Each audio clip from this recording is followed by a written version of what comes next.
நலன் காக்கும் ஸ்டாலின், உங்கள் குடும்பத்தின் நலன் அரசின் பொறுப்பு. திமுக தலைவராக பொறுப்பேற்று 7 ஆண்டுகளை நிறைவு செய்துள்ள முதலமைச்சர் மு க ஸ்டாலின் 8வது ஆண்டில் அடியெடுத்து வைக்கிறார். 1966 திமுக இளைஞர் கழகத்தில் இணைந்த ஸ்டாலின் 1976 மிசா சட்டத்தில் கைதானார். 1989 முதன்முறையாக எம்எல்ஏவாகவும் 96 சென்னை மாநகரின் மேயராகவும் தேர்ந்தெடுக்கப்பட்டவர். 2016 எதிர்க்கட்சித் தலைவரானார். 2018 ஆண்டு திமுக தலைவராக தேர்ந்தெடுக்கப்பட்ட ஸ்டாலின் 2021 மே 7 தமிழகத்தின் முதலமைச்சராக பதவியேற்றார். கலைஞர் மறைவிற்கு பிறகு மு க ஸ்டாலின் தலைவர் பதவியேற்றது முதல் தற்போது வரை திமுக எந்த தேர்தலிலும் தோல்வியை தழுவியதில்லை. நலன் காக்கும் ஸ்டாலின், உங்கள் குடும்பத்தின் நலன் அரசின் பொறுப்பு.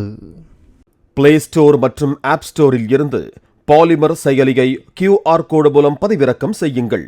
செய்திகளை உடனுக்குடன் பெறுங்கள்.